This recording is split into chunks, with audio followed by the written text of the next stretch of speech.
은혜로 구원한다는 진리의 말씀 에메트라는 제목으로 하나의 말씀 증거하도록 하겠습니다. 59장 앞에 1절부터 8절까지 말씀에서 하나님은 선지자를 통해서 이스라엘의 죄의 실상을 말씀하고는 이제 9절 이하 오늘 본문에선 그 말씀을 들은 이스라엘이 하나님 앞에서 그 죄를 고백하는 말씀을 주고 계십니다. 9절 한번 볼까요? 9절입니다. 그러므로 정의가 우리에게서 멀고 공의가 우리에게 미치지 못한즉 우리가 빛을 바라나 어둠뿐이요 밝은 것을 바라나 캄캄한 가운데 행함으로. 앞에서는 59장 앞부분에서는 2인칭 복수를 쓰고 있습니다. 너희 2절에 보면 오직 너희 죄악이 너희와 너희 하나님 사이를 갈라놨고 너희라고 쓰고 있는데 오늘 본문 9절 이하에서는 우리라고 표현을 하고 있죠. 1인칭 복수. 그러니까 이 말은 앞에서 1절부터 8절까지 이 말씀은 하나님이 이스라엘에게 하시는 말씀, 너희 이스라엘에게 하시는 말씀인 것이고 9절 이하는 이제 이스라엘이 하나님께 고백하는 말씀인 걸 이제 보여주고 있는 거죠. 우리라고 이제 얘기하고 있는 거는 고백하는 말씀을 보여주고 있는 거예요. 그러니까 9절 앞부분의 이 말씀은 이스라엘이 앞에서 하나님 하신 이 말씀에 화답하는 거예요. 앞에서 하나님 하신 말씀이 뭐예요? 1절부터 8절까지 말씀이 뭡니까? 그건 너희는 말씀을 굽히는 죄악으로 말미암아 자기를 높이기 위해 살인과 거짓을 일삼음으로 많은 사람을 죽이는 이 재난과 재앙을 낳는 자들이며 그래서 결국 정의가 없고 평강이 없는 삶을 살게 될 것이다 라고 하는 게 이게 앞에서 하나님이 하신 말씀이에요. 이 하나님의 말씀을 이스라엘이 자기에게 하는 말씀으로 받아들인다는 게 이게 9절 이하의 말씀이에요. 그러니까 9절 앞부분의 말씀은 이런 말씀인 거예요. 맞습니다. 그래서 정의가 우리에게서 멀고 그래서 공의가 우리에게 미치지 못합니다. 라는 고백인 거죠. 그러니까 여기 우리는 그냥 이스라엘이 아니라 환난과 이 멸망을 통해서 겸손해진 자, 그래서 하나님의 말씀을 잘 듣고 그 말씀을 받아들이는 자, 하나님 앞에서 말씀하신 이 말씀, 죽을 수밖에 없는 죄인, 재앙을 낳는 죄인, 죄인의 개수, 너희가 바로 죄인의 개수다, 죽을 수밖에 없는 죄인들이다 라고 하는 하나님의 이 말씀을 받아들이는 자. 이거 뭐예요? 이거 믿는 자. 그러니까 우리는 믿는 자예요. 말씀을 잘 듣고서 하나님이 말씀하신 그 말씀이 맞습니다. 그게 접니다. 라고 그걸 받아들이는 믿는 자를 말합니다. 그들이 자신의 죄와 그리고 그로 말미암은 멸망을 고백하는 말씀이 9절 이하의 말씀. 그들이 그러는 거예요. 정의가 우리에게서 멀고 공의가 우리에게 미치지 못합니다. 무슨 말일까 이 말은? 정의, 미슈파트. 아주 심판이라는 뜻으로 번역이 되는 단어라고 했습니다. 미슈파트. 이게 심판이요 또 정의라고 그러는데 뭐라는 게 정의가? 악을 심판하는 게 정의인 거예요. 정의라는 말은 악을 심판하는 겁니다. 악이 뭐예요? 앞에서 얘기했던 살인하고 거짓말하고 그래서 재난을 그 재앙을 부르는 초래하는 이런 악한 이런 것들이 철저히 심판, 철저히 멸해지는 것, 이게 정의인 거예요. 그 핵심이 뭐예요? 그 핵심은 자기 높임입니다. 자기 높이기 위해서 우리가 살인하고 거짓말하는 거니까 자기를 높이기 위해서 자기를 더 높이고 자기가 더 강해지고 더 힘을 얻기 위해서 그래서 약한 자들을 죽이고 거짓말하고 그래서 재난과 재앙을 하는 거 아닙니까? 그러니까 이게 없어지는 건 이게 정리인 거예요. 이게 없어지는 거. 공의는 뭐예요? 공의는 최악한데 공의는 한마디로 하나님과의 바른 관계를 말하는 거라고 했습니다. 하나님과의 바른 관계. 우리 입장에서 보면 하나님과의 바른 관계가 뭐예요? 하나님을 높이는 거예요. 이게 하나님과의 바른 관계예요. 그럼 하나님께서 우리에게 뭘 베푸신다? 구원을 베푸시는 거예요. 이게 하나님과 우리의 관계인 거예요. 우리는 하나님을 높이고 그래서 하나님 우리에게 구원을 베풀어 주시고 이게 하나님과 바른 관계예요. 그래서 이 공이라는 말은 다른 데서 구원이라는 말로도 자주 쓴다고 그랬죠. 오늘 본문에 보면 11절에 다시 한번 정의와 이제 공의에 대해서 얘기하는데 그때는 공의라고 하지 않고 구원이라고 단어를 써요. 그러니까 9절에서 말한 이 정의와 공의를 11절에서는 정의와 구원이라고 표현합니다. 그러니까 자주 이 공의라는 말은 구원이라는 말로 쓰이기도 하는 겁니다. 그러니까 정의는 자기를 높이는 걸 없애는 게 정의인 것이고 이 악함을 없애서 그래서 모두가 다 하나님만을 높이게 되는 이게 공의가 되는 거예요. 항상 정의와 공의는 같이 가는 거예요. 특히 이사야서는 이제 정의와 공의를 대단히 중요한 주제로 삼아서 자주 말씀을 하고 있지 않습니까? 그러니까 이 정의가 멀고 공의가 미치지 못한다는 건 결국 뭐예요, 그러면? 아니, 악이 멸해지는 게 정의인데 정의가 모를 때 악이 멸해지지를 않는다는 거죠. 다시 말해서 악함으로 가득 차 있는 걸 얘기합니다. 그러니까 정의가 뭔 거예요? 악함으로 가득 차 있어요. 자기를 높이려고 사람들이 살인하고 거짓말하고 재난과 재앙을 부르는 이런 일들이 가득 차 있는 거예요. 이게 정의가 뭔 거예요? 그럼 공의가 미치지 않는다는 거예요. 당연히 하나님의 구원이 모자는 거죠. 하나님의 구원이 없는 걸 얘기합니다. 그러면 어떻게 되는 겁니까? 그러면 철저한 환난과 멸망만 이렇게 되는 거예요. 그래서 그 밑에 이렇게 말씀을 하고 있는 거예요. 우리가 빛을 바라나 어둠뿐이요 밝은 것을 바라나 캄캄한 가운데 행합니다. 빛과 어둠은 자주 구원과 멸망, 생명과 죽음을 상징하는 비유하는 단어를 자주 쓰고 있는 겁니다. 자주 빛을 뭐라고 그래요? 생명의 빛이라고 그러죠. 시편 56편 13절에 주께서 내 생명을 사망에서 건지셨습니다. 주께서 나로 하나님 앞 곧 생명의 빛에 다니게 하시려고. 요한복음 8장 12절에서 나를 따르는 자는 어둠에 다니지 않냐고 생명의 빛을 얻으리라. 그러니까 빛과 어둠 그거는 생명과 죽음, 구원과 멸망을 자주 나타내는 표현으로 쓰는 겁니다. 그러니까 이 말은 무슨 말이겠어요? 그러니까 우리가 아무리 간절히 구원과 평강을 바라도 늘 환난과 멸망뿐이라 그것 좀 고백하고 구원을 그토록 바라는데도 늘 환난과 멸망만 있다라고 얘기하고 있습니다. 이걸 다시 한번 강조해서 말씀하고 있는 게 10절 말씀이에요. 10절. 우리가 맹인같이 담을 더듬으며 눈 없는 자같이 두루 더듬으며 낮에도 황혼때같이 넘어지니 우리는 강장한 자 중에서도 죽은 자 같은지라. 그러니까 앞에 10절의 앞부분 우리가 맹인같이 담을 더듬으며 눈 없는 자같이 두루 더듬으며 이 말은 9절의 마지막에 나오는 캄캄한 가운데서 행한다는 말을 좀 더 구체적으로 묘사하고 있는 거예요. 캄캄한데 행하는 게 그게 뭐냐면 맹인같이 더듬는 거예요. 눈 없는 자같이 더듬는다는 거예요. 그렇죠? 좀 더 구체적으로 표현하고 있는 겁니다. 그러면 어떻게 됩니까? 그러면 이게 맹인같이 되고 이렇게 눈 없는 자같이 되면 그러면 그게 한낮에도 밤처럼 넘어질 수밖에 없다는 거예요. 낮에도 황혼때같이 넘어지는 일이 되는데 이 낮이라는 단어가 초하는데 한낮 가장 햇빛이 강한 강렬한 때 정오를 나타내는 초하라는 정오 대낮 한낮을 얘기하는 거예요. 그리고 황혼이라는 말도 밤을 얘기하는 거예요. 어두워지는 밤. 그러니까 한낮에도 밤처럼 넘어질 수밖에 없는 거죠.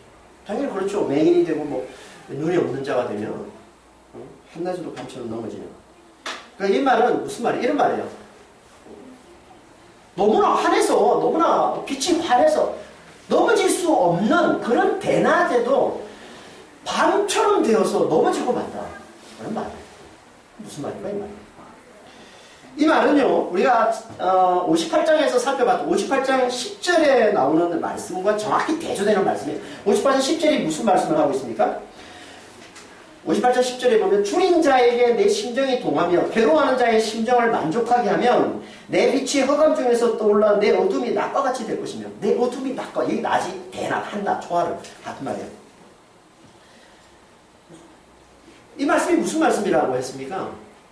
굶주린 자, 영혼이 줄인 자예요. 심정이 굶주리다는 말은 영혼이 줄인다는 뜻이라고 했습니다. 그러니까 영혼이 줄인 자에게 성령으로 영원한 생명의 양식을 먹이는, 이게 뭐예요? 이게 하나님이 기뻐하시는 금식이라고 하죠. 이게 하나님이 기뻐하시는 금식을 행하는 자에게는 어둠이 대낮같이 되는 복 주어진다. 이게 뭐라고요? 더 이상 환난과 멸망이 없는 영생의 기쁨을 누리며 사는, 영원토록 기쁨을 누리며 사는 그런 복이 주어진다라는 말씀이라고 했습니다. 그러니까 오늘 본문의 말씀은 이와 정확히 대조되는, 정반대되는 말씀을 하고 있는 거죠. 대낮에도, 빛이 환한 대낮에도 밤과 같이 되어버리는. 그럼 이게 뭘 말하는 거겠습니까? 온전한 기쁨을 누리는 것과 정반대, 철저한 환난, 철저한 멸망을 겪게 되는 것을 말씀합니다. 그래서 이걸 또 다른 말로 힘센 자들 중에서, 강장한 자들 중에서 죽은 자같이 된다, 이렇게 말씀합니다. 강장한 자, 힘센 자를 얘기하는, 강한 자를 얘기하는 겁니다. 다시 말해서 죽음과는 거리가 먼 아주 강장한 사람, 아주 강한 사람들 사이에서 죽은 자처럼 된다. 무슨 말이에요, 이 말이에요?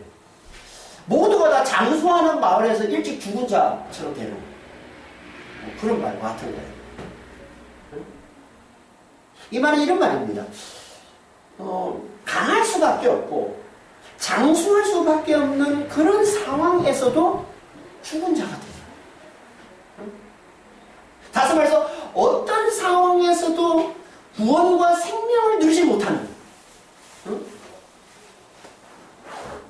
그렇잖아요. 모두가 다 강한 자고 모두가 다 오래 사는 그런 상황에서도 일찍 죽고 죽은 자가 되어버리지만 어떤 상황에서도 구원과 생명을 누리지 못하는, 이게 뭐예요? 철저한 환난,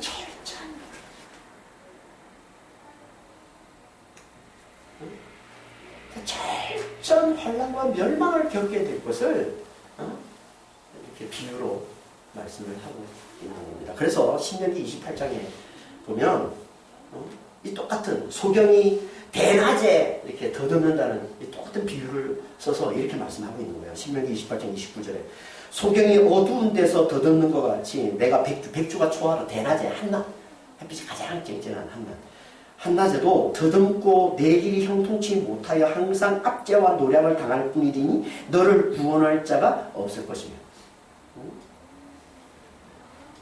항상 압제와 이 노략을 당하는, 구원이 없는 철저한 환난과 멸망을 이렇게 비유로 말씀하고 있는 거예요. 소경이 백주에도 더듬는, 대낮에도 밤같이 되어 넘어지는 강한 자들 중에서 죽은 자처럼 되는 그런 철저한 환난과 멸망을 당하게 될 것이다 라고 말씀하고 있습니다. 이렇게 철저한 환난과 멸망을 당하게 되면 사람들이 어떻게 합니까? 당연히 거기서 구원해달라고 부르짖게 되죠. 그래서 11절에 이렇게 말씀하고 있는 게 우리가 곰같이 부르짖으며 비둘기같이 슬피 울며 정의를 바라나 웃고 구원을 바라는 우리에게서 멀도다. 곰처럼 부르짖게 되는 거예요. 곰은요 잘 부르짖질 않습니다. 곰은 항상 조용하잖아요. 웬만해서는 잘 이렇게 부르짖질 않는다. 언제 곰이 부르짖냐면 극도의 분노, 극도의 슬픔, 극도의 고통, 극도의 굶주림, 이런 상황에서 곰이 부르짖어요. 그러니까 곰처럼 부르짖는다는 얘기는 철저한 환난과 심판, 고통과 멸망을 겪고 있다는 거죠. 그렇게 곰처럼 부르짖는다. 그리고 비둘기처럼 슬피 운다. 비둘기가 우는 소리를 저 들어보지는 않았지만 비둘기가 보통 이제 우는 그 소리가 대단히 좀 애절한 모양이에요. 슬프고 애절한 거예요. 그래서 자주 이 비둘기 울음소리를 가지고 슬픔, 멸망으로 인한 이 슬픔을 이제 표현하는데요. 성경에서 그렇고 자주. 나오면서 2장 7절 한번 볼까요? 정한 대로 왕후가 벌거벗은 몸으로 끌려가니 그 모든 시녀들이 가슴을 치며 비둘기같이 슬피 운도다. 이 말씀은 이제 아수르의 수도 니느웨의 멸망을 비유로 말씀하고 있는 거예요. 아수르의 멸망을 이제 나타내는 건데, 아수르가 멸망당하니까 이제 거기 있는 시녀들이 슬피 우는데 뭐라고 표현하냐면 비둘기가 우는 거죠. 그러니까 비둘기가 우는 이게 아주 슬픈 상황을 나타내는 표현이에요. 아주 슬픈 상황. 이렇게 철저한 환난과 멸망을 당할 때 그 고통과 그 슬픔이 너무나 커서 봄처럼 부러지거나 비둘기처럼 슬피 운다는 거예요. 그런데 이렇게 부르짖고 이렇게 슬피 울어도 정의와 구원이 안 온다는 거예요. 그게 12절 말씀이잖아요. 11절 후반절 말씀이잖아요. 슬피 울며 정의를 바라나 웃고 구원을 바라나 우리에게서 멀도다. 환난과 이 고통을 당하는 가운데 아무리 부르짖고 아무리 울어도 정의가 없고 구원이 보이거든. 정의가 오지 않는 거예요. 이 환난을 없애주고 이 악들을 다 없애주는 정의가 오지 않고 또 그 환난과 멸망에서 건져주는 그 구원도 오지 않는다는 거예요. 아무리 울어도 아무리 불러주셔도 소용이 없는 얘기죠. 이게 이스라엘이 당하는 고통이에요. 이게 이스라엘이 당하는 환난과 멸망이에요.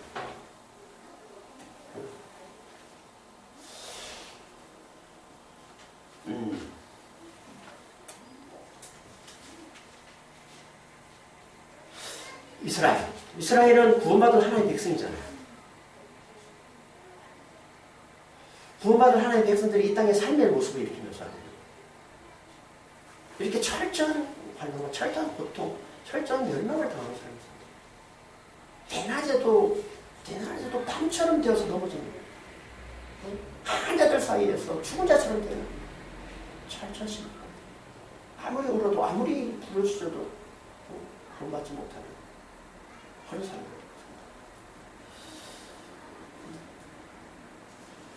안 믿는 사람들은 오히려 편하게 잘 사는 것 같은데 하나님을 믿는 사람들은 이 땅에서 이런 삶을 하나님이 살게 하신다는 걸 모를까요? 왜? 죄를 깨달아 회개해서 돌아오라. 죄를 깨달아 회개해서 돌아오라. 그러니까 회개할 가능성이 있는 자들은 하나님께서 이렇게 다루시는 세상 이렇게 안 믿는 사람들, 구원받지 못할 사람들은 하나님 이렇게 다루지 않습니다. 오히려 그러니까 편해 보이는 거예요, 그들은. 왜냐하면 그들은 아무리 하나님이 어떻게 해도 그들은 절대 회개하지 않을 거기 때문에. 그러니까 그들은 그냥 내버려 두시는 거예요. 그래서 운명에는 그들은 편해 보이는 거예요. 하지만 그들은 잠시 그렇게 편하게 살다가 영원한 멸망으로 들어가는 것이고, 회개하지 않으므로. 하지만 구원받을 당신의 백성들은 반드시 회개해야 되니까, 회개하게 될 테니까, 하나님께서 회개하도록 하기 위해서, 이런 환경으로 하나님께서 우리를 붙여주신 말입니다. 그러니까 이스라엘이 이렇게 철저한 환난과 철저한 멸망을 당한 이유가 뭐라는 거예요? 죄 때문이라는 거죠. 이게 우리가 지난주에 살펴봤던 말씀 아니에요. 59장 1절 2절 말씀이 뭐였어요? 하나님이 구원하지 않는 게 손이 짧았으냐, 능력이 모자랐으냐, 아니면 기가 둔했으냐? 아니다. 그건 오직 너의 죄 때문이야. 하나님 그렇게 말씀하셨어요. 죄 때문이다. 말씀을 구부려서 자기를 위해서, 자기를 높이기 위해서, 자기가 잘 되기 위해서 다른 사람들을 죽이고 살인하고 거짓말하고 그래서 무수히 많은 사람들을 죽이는 그런 재난과 재앙을 낳는 그런 죄악들 때문에 너희들이 내놓는 그 죄악들 때문에 내가 너희를 구원할 수 없는 거야 라고 하는 말씀.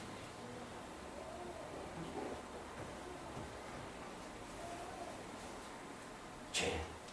그러니까 말씀을 굽히면 하나님의 말씀을 제대로 듣지 않고 그 말씀을 자기를 위한 하나의 도구처럼 자기가 높아지기 위한 하나의 그냥 수단처럼 그렇게 하나님의 말씀을 이용하고 그래서 자기가 높아지기 위해서 다른 사람들을 죽이는, 살인하는, 미워하고 속이고 빼앗고 하는 그런 삶을 살면, 그리고 거짓말하는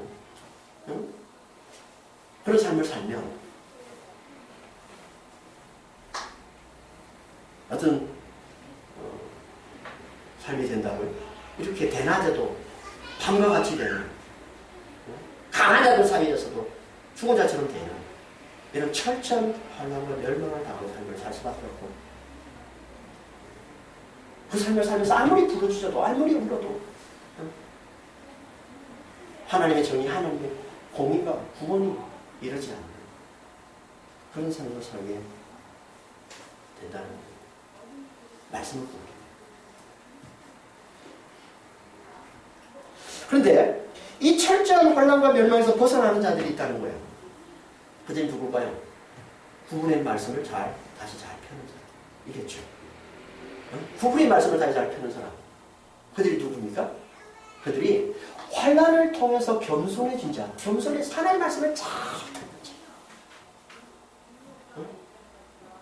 그래서 자신의 죄의 실성을 잘 바라보는 자. 장을 낳는 죄인이 자신임을, 죽을 밖에 없는 죄인이 자신임을, 죄인 중에 괴수가 자신임을 잘 바라보는 자. 그리고 그것을 하나님께 잘 고백하는 자.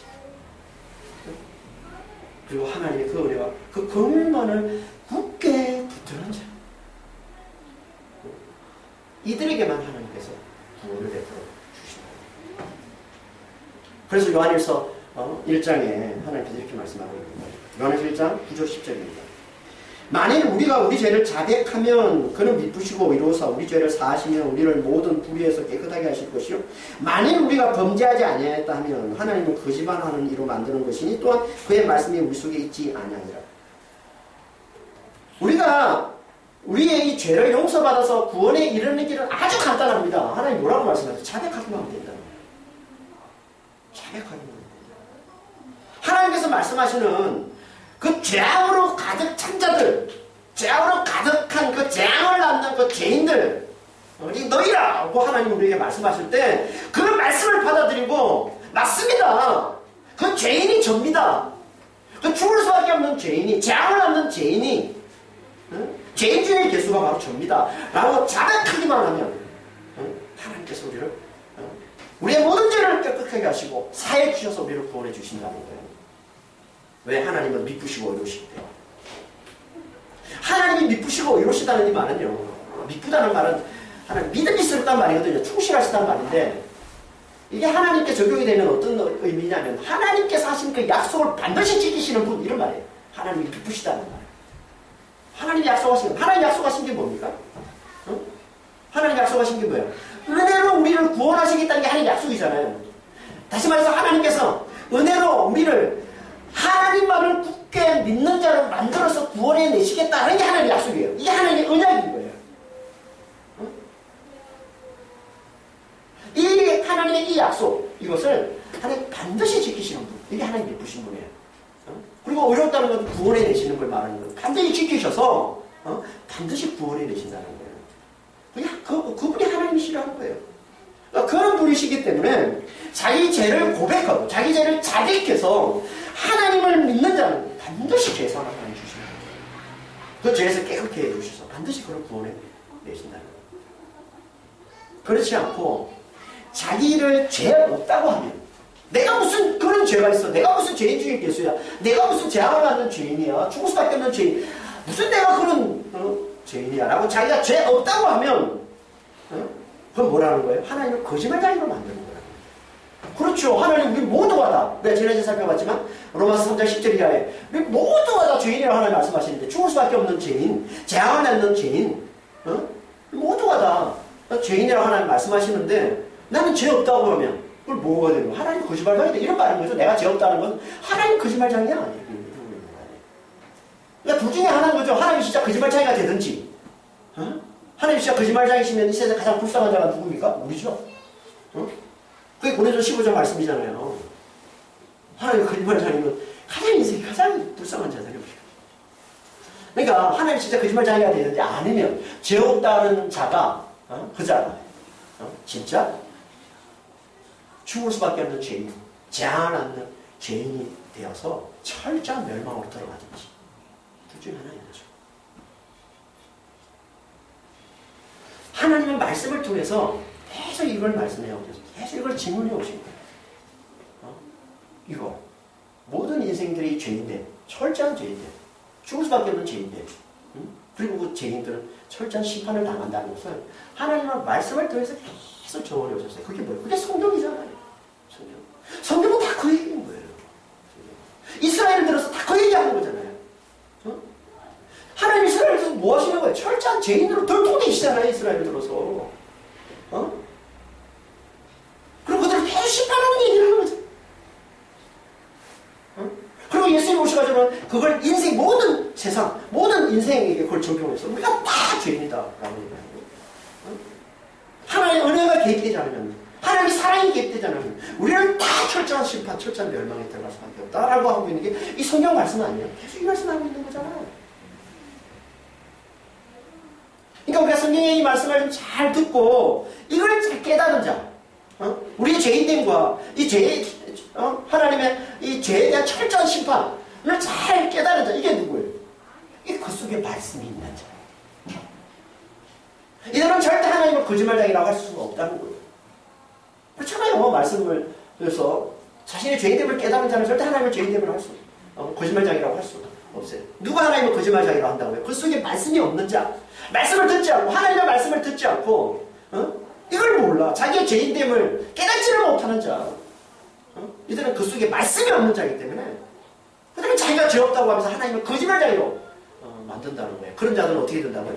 반드시 하나님께서 철저한 멸망으로 멸하실 수밖에 없다는 거예요. 그러니까 우리는 환난과 멸망을 통해서 겸손해져서, 환난이 없으면 우리가 겸손해지진 않아요. 하나님의 말씀에 들을 하진 않아요. 하나님께서 우리가 환난을 붙이시는 거 아니에요. 환난이 들어와야 내 뜻대로 안 된다는 거, 내가 애써서 안 된다는 걸 내가 환난을 통해서 내가 깨달으면 겸손해지잖아요. 그래서 하나님을 찾잖아요. 그래서 하나님 말씀 앞에 나오잖아요. 그러니까 어쩔 수 없는 거예요. 우리의 교만함을 하나님 치시려면 환난을 붙이셔서 우리를 겸손하게 만들어서, 그래서 말씀 앞에 나오게 하고 말씀을 잘 듣고서 이걸 깨달아야, 이 죄 실상, 우리가 이런 자구나, 내가 죄에 사로잡혀 있는 자, 살인하고 거짓말하고, 살인이 지난 시간에 얘기했죠. 사람을 죽이는 걸 얘기하는 게 아니라 뭐라고 했어요? 미워하기만 해도, 화내기만 해도, 욕하기만 해도 이게 살인이라고 예수님이 그랬잖아요. 이게 다 살인이라고. 죽음을 끌고 가요. 내 마음 가운데 죽이고자 하는 마음을 가지고 행하는 모든 것들, 이거 다 살인이라고 하는 거죠. 그러니까 우리는 우리가 이런 존재, 살인하고 거짓말하는, 헛되는 악한 말을 쏟아내고, 그래서 무수히 많은 사람들을 죽이는, 솔직히 우리가 한 말, 우리가 하는 행동 때문에 주변에서 죽어간 사람들이 얼마나 많습니까? 그걸 얘기하는 거지, 이거. 이렇게 재앙을 하는 죄인, 죽을 수밖에 없는 죄인 중에 계속. 이걸 잘 알아보고, 이걸 잘 고백하는 자가 돼요. 그래야 하나님께서 그걸 구부린 말씀을 다시 편자로 여기시고, 죄를 사해 주시고, 구원을 베풀어 주신다. 오늘 본문에 나오는 우리가 바로 그런 자들이라는 거죠. 환난을 통해서 겸손해져서 하나님의 말씀을 잘 듣고 자신의 이 죽을 수밖에 없는 죄인됨을 잘 알아본 자들. 그래서 그들이 어떻게 한다고요? 자신의 죄인됨, 죄인의 괴수됨을 고백하더라. 그게 12절 말씀이잖아요. 이는 우리의 허물이 주의 앞에 심히 많으면 우리의 죄가 우리를 쳐서 정언하노니 이는 우리의 허물이 우리와 함께 있음이니라. 우리의 죄악을 우리가 아나이다. 일단 12절 앞부분에 키라는 이를 같은 접수사, 그리고 중간에 또 이를 같은 접수사가 있는 거예요. 왜냐면 고백하는 거예요. 이렇게 우리가 환난을 당하는데 그 이유가 뭐냐면 우리가 죄가 너무나 많기 때문이다. 이 얘기 안 한다고요. 죄가 너무나 많기 때문에. 허물이 많고 우리 주의 앞에 심이 많으면 우리 허물이, 그리고 우리의 죄가 우리를 쳐서 정언하노니 이 우리에게 심이 많은 이 죄들이, 이 허물, 이 죄들이 하나님께 고발하더라는 거예요. 그래서 우리가 환난을 당한다는 거예요. 그리고 그걸 그걸 다시 한번 말씀하고 있는 게 그 밑에 있는 말씀이에요. 다시 말해서 왜냐하면 우리의 허물이 늘 우리와 함께 있고, 그래서 우리가 그 죄악을 잘 알기 때문이다. 이거 안다는 말, 야들. 이거는 야다라는 말은 치밀함을 나타내는 거예요. 우리가 이 죄악들과 친밀하기 때문에. 그래서 하나님께서 우리를 이렇게 철저하게 환난과 멸망에 붙이셔서 우리를 낮추시는 것이다 라고 말씀합니다. 같은 말을 지금 4번이나 반복하고 있는 거예요. 지금. 허물, 죄악. 단어는 다르지만 의미는 같습니다. 이 허물이라는 말은 페시아예요. 반역이에요. 하나님의 은혜를 배신하는 걸 얘기하는 거예요. 하나님의 은혜를 입고도 받고도 그걸 무시하고 그걸 잊어버리고 하나님을 떠나는 거예요. 그 은혜를 배신하는 거예요. 이걸 페시아. 이게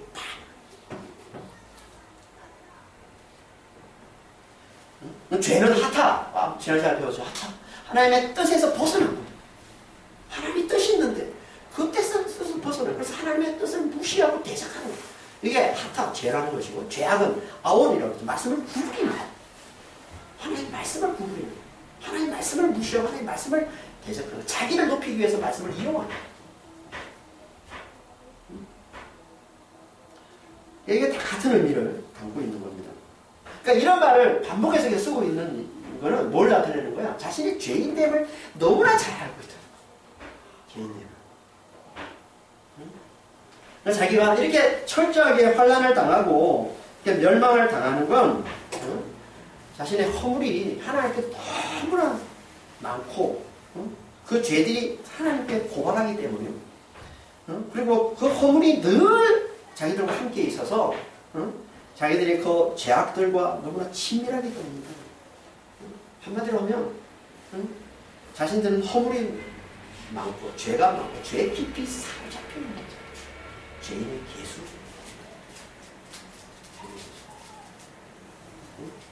그러면서 그들에게 그렇게 친밀한 그 죄악들, 그들이 깊이 사로잡혀 있는 그 죄악들이 뭔지를 구체적으로 말씀하고 있는 게 13절 말씀이에요. 13절을 보겠습니다. 우리가 여호와를 배반하고 숨겼으면 우리 하나님을 따르는 데서 돌이켜 포악과 폐역을 말하며 거짓말을 마음에 잉태하여 나오니. 네 가지로 추려볼 수 있는데, 첫째는 여호와를 배반하고 속였다는 겁니다. 이게 자신들의 죄악이라는 거예요. 여호와를 배반하고 속였다. 이 배반이라는 단어가 앞에서 얘기한 허물이라는 단어가 같은 단어예요. 배반, 반역, 파샤, 동사는 파샤, 반역. 그러니까 하나님의 은혜를 잊어버리고 그 은혜를 무시하는, 그게 배반. 하나님의 은혜를 잊어버리고 배반하게 되면 그게 곧 뭐예요? 하나님을 속이는 게 되는 거거든요. 막 하나님의 은혜를 찬양했다가 금방 좀 제가 감정을 돌아서서 은혜를 무시하고 원망하고 불평하고, 그게 하나님을 속이는 거잖아요. 그걸 얘기하는 거예요. 둘째는 하나님을 따르는 데서 돌아선 거예요. 하나님을 따르는 데서 돌아서는 그게 뭐예요? 우상을 따르는 걸 얘기하는 거예요. 그리고 세 번째는 포악과 폐역을 말하더라는 거예요. 이게 포악은 어떤 말이냐면 오셰크라는 이 말은 힘으로 누르는 걸 얘기하는 거예요. 억압하고 압제하는 거예요. 그리고 여기 폐역이라는 이 말은 반항이라는, 거역이라는 뜻이에요. 그러니까 이 말은 사람들에게는 억압하는 말, 이 학대하는 말을 쏟아내고 하나님께는 반항하는 말을 쏟아내는 거예요. 그러니까 하나님의 은혜를 배신하고 하나님께로부터 돌아선 자들은 이런 말을 쏟아내는 거예요. 사람들을 억압하고 자기 힘으로 사람을 억압하는 말, 그리고 하나님을 거역하고 반항하는 이런 말을 쏟아내는 거예요. 그리고 마지막으로 거짓말을 마음에 잉태하여 낳는다. 하나님을 배신하고 돌아서서 사람을 학대하고 하나님을 거역하는 자들, 이들은 당연히 거짓의 말로 사람들을 속여서 그들도 자기들처럼 그렇게 하나님을 배신하고 떠나서 하나님을 대적하도록 만든다는 거예요. 부추기는 거죠. 거짓말. 에이, 하나님이 무슨 아니야. 자기 힘을 키우는 게 제일 중요한 거예요. 내가 강해져야지. 하나님을 믿는 게 밥을 줘, 떡을 줘. 이러는 거죠. 거짓말, 헛된 말, 악한 말. 그래서 그들이 다 어떻게 되는 거예요? 재앙을 낳는 자들이 되는 거예요. 무수히 많은 사람들을 또 죽이는 독사의 자식들. 그러니까 이 말씀은 지금 앞에서 3, 4절에서 59장 3절, 4절에서 말한 말씀을 다시 한번 똑같이 말씀하는 거예요. 말씀을 굽혀서 자기를 위해 살인과 거짓을 일삼는 그들이 결국은 무수히 많은 사람들을 죽이는 이 재난과 재앙을 낳는다는 말씀을 똑같이 하고 있는 겁니다. 이게 뭐라는 거예요? 이게 자기들의 치밀한 죄, 자기들이 깊이 사로잡혀 있는 죄, 날마다 범하고 있는 죄악이라는 거예요. 그러니까 지금 뭐 하고 있는 거예요, 지금 이들이? 하나님께서 앞에서 말씀하신 너희의 이 죄의 실상이 이런 거다라고 말씀하신 그대로 하는 이들이 받아들여서 맞습니다. 우리가 그런 죄인입니다. 그렇게 악독한 죄인입니다. 그렇게 재앙을 낳는 죽을 수밖에 없는 죄인적인 개수가 맞습니다. 라고 자백하고 있는 거죠. 이게 뭐라고? 이게 하나님께로 온전히 돌이킨 진짜 회개라는 거예요. 하나님의 말씀하신 그 죄의 실상을 제대로 알아보고 정확히 알아보고 그게 자기라는 것을 하나님께 제대로 자백하는 자가 이게 진짜 하나님께 제대로 돌아섭니다. 이게 진짜 회개한 자라.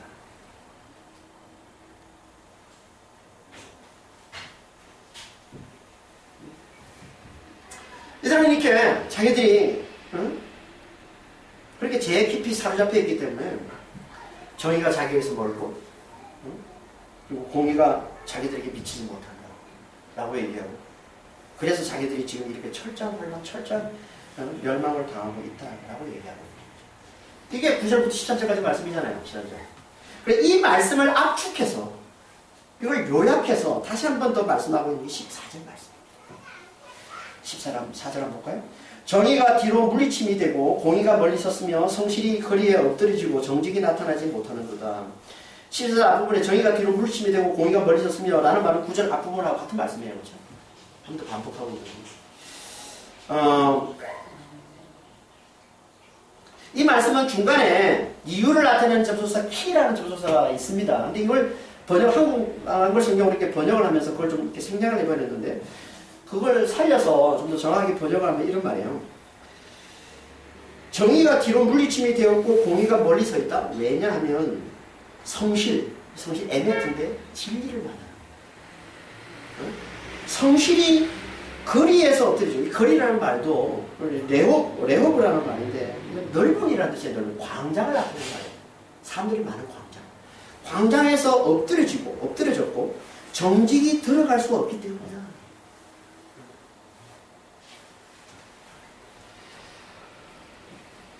그러니까 이 말씀이 지금 앞에서 했던 어떻게 보면 9절부터 13절까지 말씀을 지금 요약하고 있는 거예요.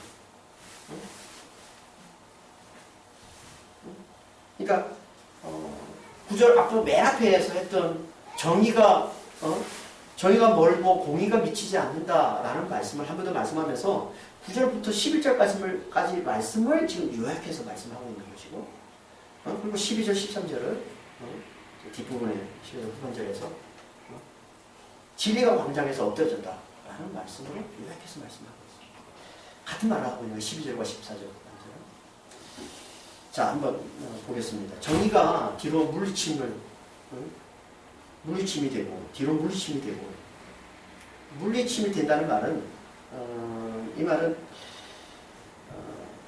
무브에 옮겨졌다는 말이에요. 정의가 옮겨졌다는 말을 하고 있는 거예요. 그러니까 정의가 사라지고 없는 거예요.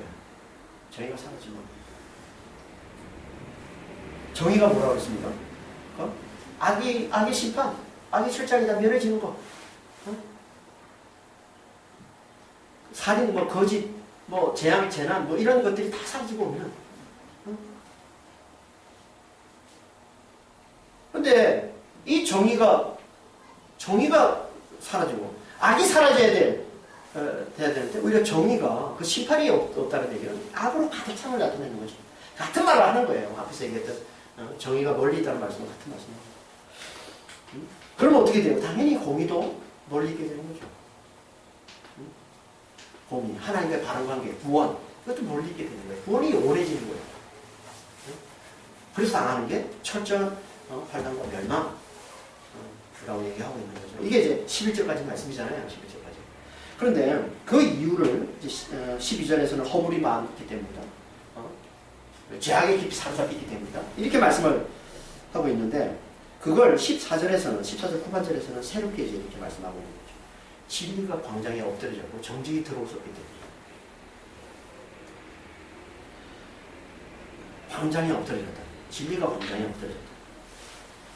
무슨 말일까요? 엎드려졌다는 말은 걸려 넘어지다, 파멸되다, 멸망하다 이런 말이거든요. 이 카샤레라는 말이. 무슨 말이겠어요 이게? 진리가 많은 사람들에게 배쳤다는 걸 얘기합니다.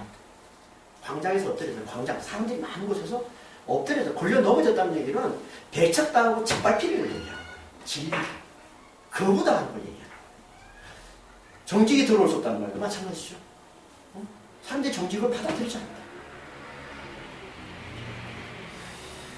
진리와 정직. 진리가 뭡니까? 진리. 진리는 하나님의 말씀이 진리잖아요. 그래서 요한복음 17장에 하나님 말씀 곧 진리입니다 그러잖아요. 하나님 말씀. 근데 하나님 말씀인데 어떤 말씀? 하나님의 약속의 말씀. 창조주 하나님께서 은혜와 사랑으로 긍휼로 우리를 구원하시겠다는 하나님의 이 약속의 말씀, 이게 진리입니다. 은혜로 우리를 구원하시겠다는 이게 진리예요. 그래서 이건 반드시 이루어져요. 은혜로, 사랑으로, 긍휼로 하나님 우리를 구원하십니다. 이게 하나님의 약속인데 반드시 이걸 이루십니다. 그래서 오신 분이 누굽니까? 그 긍휼로, 그 은혜로, 그 사랑으로 우리를 구원하기 위해서 오신 분 그리스도. 그래서 그리스도가 진리라고. 내가 길이요 진리요 생명이에요. 하나님의 그 긍휼로, 그 은혜로, 그 사랑으로 우리를 구원하시는 그 말씀을 하나 주시는데 그 말씀을 이루기 위해서 오신 분이 그리스도란 말이에요. 그래서 그리스도를 은혜라고 그러는 거예요. 그리스도를 사랑이라고 그러는 거예요. 그리스도를 하나님의 긍휼이라고 그러는 거예요. 그리스도를 붙드는 게 그분의 그 은혜, 그 사랑, 그 은혜를, 그 긍휼을 붙드는 거예요. 그러니까 하나님이 그걸 보내주신다는 거예요. 이게 진리라는 거예요. 은혜로 우리를 구원하시겠다는 하나님의 약속의 말씀.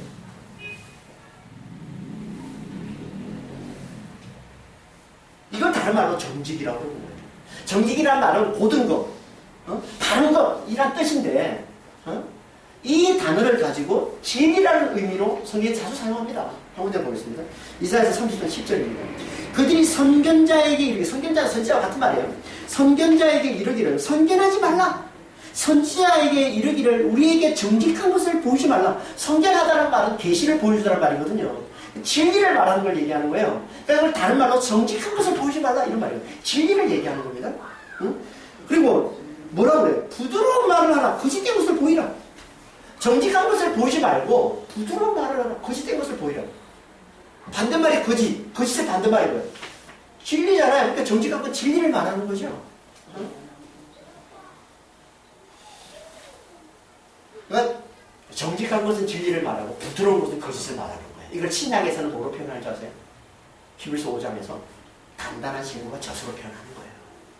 그래서 이렇게 말씀하시는 겁니다. 히브리서 5장 12절 14절에 단단한 음식은 못 먹고 젖이나 먹어야 할 자가 되었도다.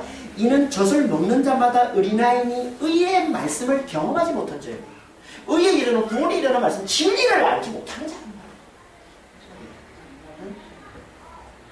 단단한 친구를 장사하는 자는 거지. 같은 말을 하고 있는 겁니다. 그러니까 14절 말씀은 무슨 말씀이에요? 사람들이 진리를 배척하기 때문에 정의가 사라지고 없다는 얘기를 하고 있는 거지. 그래서 이걸 다시 한번 똑같은 이 말씀을 15절의 앞부분에 이렇게 말씀하고 있는 게 성실이 없어짐으로, 성실, 같은 단어잖아요. 14절의 성실을. 에메트예요. 진리를 말하는 겁니다. 진리가 없어짐으로 악을 떠나는 자가 탈취를 당합니다. 악을 떠나는 자가 탈취를 당합니다. 악을 떠나는 자가 누구겠습니까? 하나님을 믿음으로 의롭게 된 자를 얘기하는 거예요. 그런데 이들이 탈취를 당한다는 거예요. 탈취를 당한다는 말은 먹이가 된다는 말이거든요. 악한 자의 먹이가 됐다는 거예요. 악에서 떠난 자가 하나님을 믿고서 은혜를 알고서 은혜를 붙든 자가 악한 자에게 탈취를 당하고 모욕감이 되고 한다는 거예요. 무슨 말이에요, 말이에요? 믿는 자들이 세상에서 악한 자들에게 핍박당하는 거예요.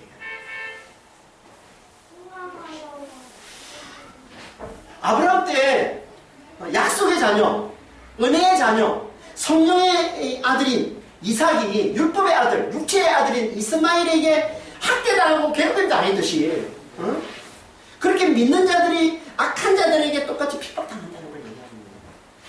갈라디아서 4장 28절 29절입니다. 형제들아, 너희는 이삭과 같이 약속의 자녀라. 그러나 그때 아브라함 때 그때 육체를 따라 난 자가 성령을 따라 난 자를 박해한 것 같이 이제도 그러니라. 이삭은 이스마엘에게 괴롭힘을 당하죠. 학대를 당하죠. 나이 차이가 많이 나니까 뭐 맨날 구박한 모양이죠. 뭐 괴롭힘을 당하니까 결국은 이제 쫓겨나잖아. 이스마엘이 쫓겨나죠. 유업을 이삭이 하게 되는 거고 그 얘기하는 겁니다. 그런 것처럼 너희도 그렇다는 거예요. 무슨 말이에요? 누구에게 하는 말이야? 교회에게 하는 말이란 말이에요. 너희도 그렇게 세상에서 세상의 악한 자들, 율법의 아들들, 율법의 자식들, 육체의 아들들, 힘을 최고로 하는 자식들, 이들로부터 너희가 학대당하고 괴롭힘을 당하는 거야. 이게 세상인 거야. 이 얘기하고. 이사야도 그걸 똑같은 말씀을 하고 있는 거예요. 이사야 5장 23절에. 그들은 뇌물로 말미암아 악인을 어렵다 하고 의인에게서 공의를 빼앗는도다. 같은 말을 하고 있는 거예요. 의인에게서 공의를 빼앗는 거예요. 의인을 악하다고 그러고 의인을 괴롭히고 의인을 학대하고 의인을 죽이는 걸 얘기하는 겁니다.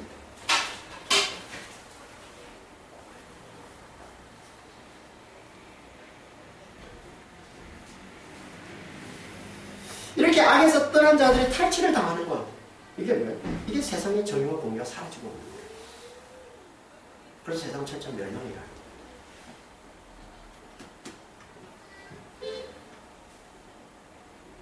그러니까 왜 믿는 자들, 왜 우리가 교회가 이 세상의 악한 자들로부터 힘을 숭배하는 이 세상의 악한 자들, 돈을 숭배하는 이 세상의 악한 자들로부터 왜 우리가 괴롭힘을 받습니까? 제가 전진 시간인가 한번 얘기를 했던 것 같은데 왜 하나님이 허락할까요? 왜? 하나님 교회를 좀 도와주셔야지. 하나님을 믿는 자들, 하나님의 은혜만 붙들고 있는 너무나 연약한 자들인데 우리가 하나님 우리를 도와주셔야지. 왜 우리를 하나님께서 이 세상의 악한 자들에게 붙여서 그들에게 학대당하게 만들고 괴롭힘당하게 만듭니까? 왜?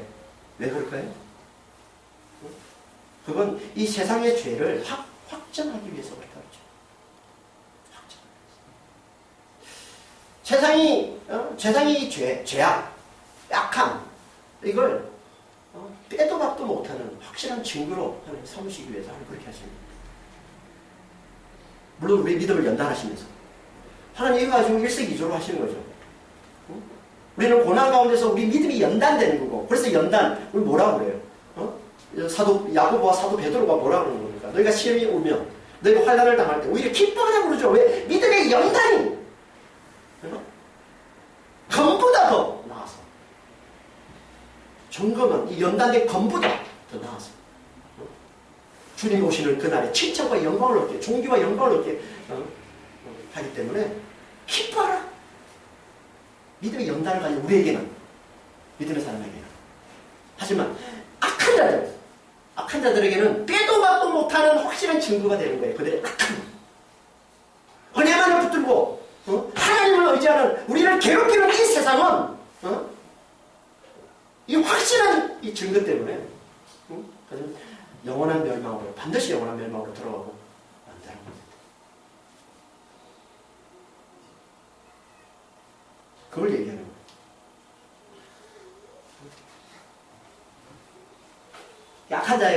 악한 자가 세상에서 학대당하고 미움당하고 하는 악에서 떠난 자들이, 의로운 자들이, 은혜를 붙드는 자들이 미움을 당하고 하는 이것이 이 세상의 정의와 공의가 사라지고 있는 걸 보여줍니다. 왜 이런 일이 일어난다고요? 진리가 없어지니까. 다시 말해서 진리를 배척하니까. 하나님의 은혜를 우리를 구원하십니다. 창조주 하나님께서 그 사랑으로, 그 은혜로만, 그 긍휼로만 우리를 구원하시는 거야 라는 이 말을 사람들이 들으려 하지 않습니다. 하나님의 은혜를 붙들어야만, 하나님의 그 사랑을 알아야만, 하나님의 그 사랑을 의지해야만 우리가 구원받는 거야 라고 얘기를 주는 걸 들으려 하지 않으니까.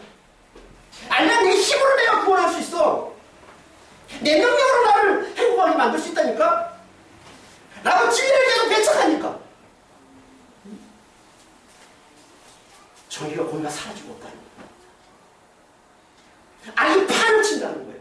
모두가 자기를 높이려고, 더 힘을 키우려고, 더 강한 힘을 가지려고, 그래서 살인하고, 그래서 죽이고, 그래서 속이고, 그래서 빼앗고, 그래서 천재, 재앙과 재난으로 가득한 그런 세상으로 만든다는 거예요. 갈수록 더. 그래서 철저한 멸망으로 치닫고 있는 겁니다.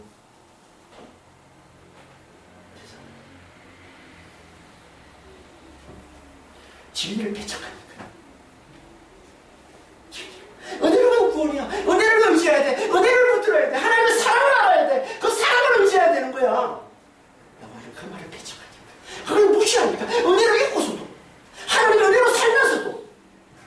그걸 배신하니까. 그걸 반역하니까. 그게 뭐라고 했어요? 허물. 그래서 은혜 진리를 배척하는 이게 뭐예요? 허물이 많은 거란 말이에요. 이게 죄악이 가득한 거란 말이에요. 같은 말을 하고 있는 거예요.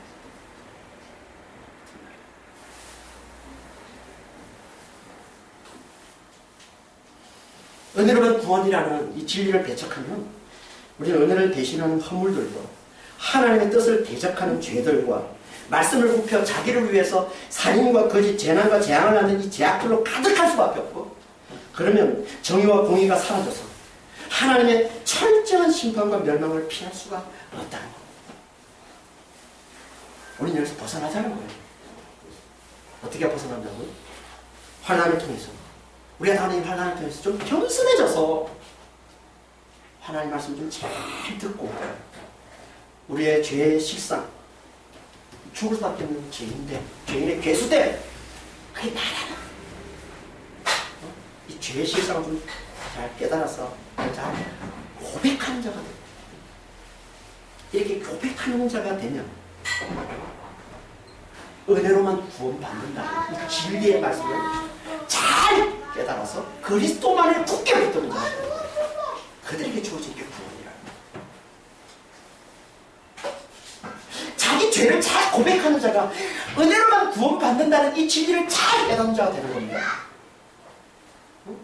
자기 죄에 대해서는 별로 관심 없는데 하나님의 은혜를 잘 안다. 그건 넌센스예요. 그건 있을 수 없는 겁니다. 그래서 회개가 믿음이라고 그러는 거예요. 자기 죄의 실상을 정확히 알고 그걸 제대로 알고 그걸 하나님께 제대로 돌이키는 자가 하나님을 제대로 믿는 자가 되는 거예요. 하나님의 은혜로만 사는 자구나. 하나님의 은혜 없이는 나는 죽은 자구나.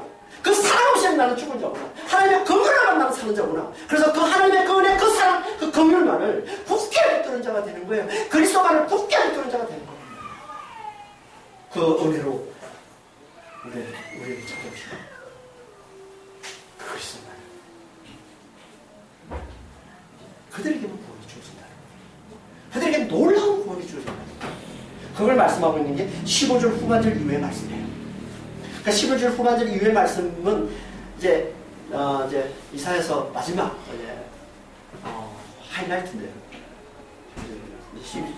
59장 15절 후반절 말씀부터 해서 이제 61장 62장까지가 새하늘과 새 땅 구원에 대한 놀라운 하나님의 구원에 대한 말씀을 펼치시고 이제 마무리 짓는 거예요. 그러니까 고백하고 자기 죄를 자기 실상을 잘 알고 제 실상을 잘 알고 하나님께 자기 죄를 잘 고백하는 자가 이 은혜로만 구원받는 이 진리를 잘 깨달아서 이 구원으로 들어가는 거예요. 구원받은 삶을 잘 살게 됩니다.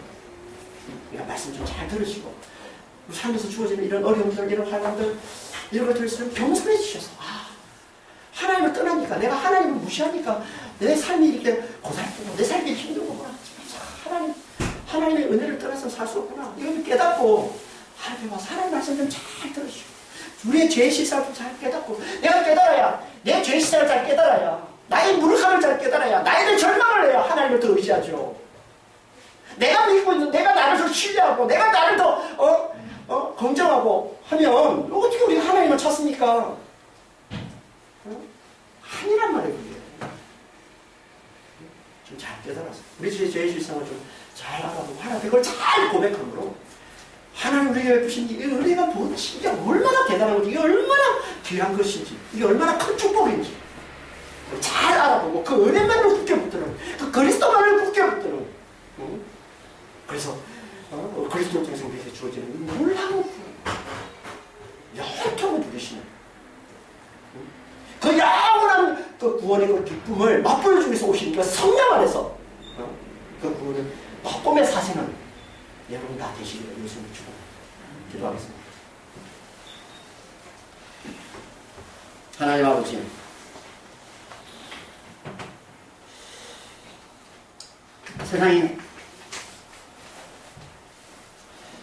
세상에 악이 멸해주고 이가 가득한 이 정의와 공의, 이걸 그토록 사람들이 원하는데도 주여 정말 정의와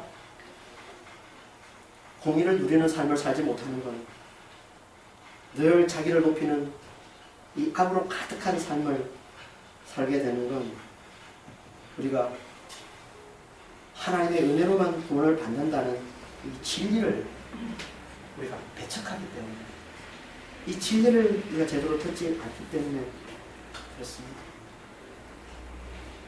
은혜를 무시하고,